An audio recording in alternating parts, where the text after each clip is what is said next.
an incident from the Prophet ﷺ's life in which he said on one occasion when he saw an individual lying on the ground by the name of Ya'ish ibn Tikhafa. He saw him lying on the ground on his stomach.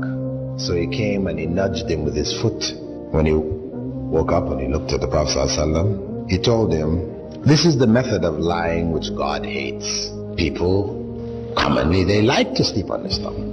And I know this is one of the etiquettes of sleeping in Islam. And I remember on one occasion when I was in Panama, teaching a course there and in etiquettes, Islamic etiquettes, and I spoke on this. Afterwards, people asked me, why? Why is it disliked to sleep on your stomach? And I really didn't have an answer. Anyway, I just told them, hey, Prophet Muhammad ﷺ said, God hates it, he dislikes it, better you don't do it.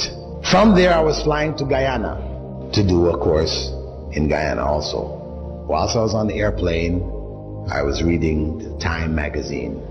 And this Time magazine issue was dedicated to the latest developments in spinal surgery. They were showing the latest medical hardware and how it dealt with the problems of slip discs and crushed discs and the different operations they were doing, and they showed pictures of people's back cut open and and at the end of it all, they had a list of doctors' recommendation to avoid spinal problems. Number one on the list was, don't sleep on your stomach. That was number one. And they went on to explain. They gave a whole explanation about it. Yes, the spine, heavy, bony structure, heaviest one in your whole body. When you sleep on your stomach, everything in front of it is soft tissue, soft organs. Your intestines, your stomach, your lungs, all of this is soft. So what happens is that the spine sags downwards. And this is what contributes to the exaggerated, what they call lumbar curvature of the spine. The old people, they're walking around, their backs are like this. This is from this. Yeah, they pointed it out. Furthermore, I said, mashallah, that was something. Then that was like 1981 when I came across that. And alhamdulillah, from then on I used to mention it in lectures and so on. So people could see, this is benefit there, something that you can't imagine. 1,400 years ago, Muslims, when the Prophet ﷺ said, don't do it because it's hated by Allah, they stopped doing it. Though they used to like to sleep on the stomach just as we do. And over these 1,400 years, they benefited. All the people who didn't do it were harmed in one way or another. So I said, mashallah, and that's how we should approach the things which Allah has prohibited and disliked. That it's better not to do it. Stay away from it because there's harm in it. Even if we can't see where the harm is.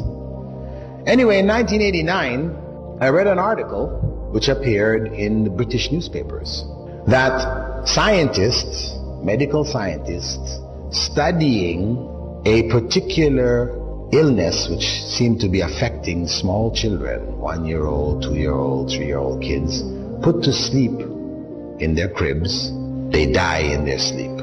They call it crib death or sudden death syndrome, SDS, different names they're given to it. But they didn't know why, what was causing. So medical researchers did some statistical studies. They sent out researchers to people whose children had died, and they gathered up information about what the circumstances of the home was, what type of beds they put them in, what was the temperature of the rooms, all kinds of information. Anything they could think of that was related to the circumstance in which the child went to sleep that might possibly have a common factor, which would then be the danger factor. When they fed this stuff into computers, correlated the results, up popped what? Children being put to sleep on their stomachs.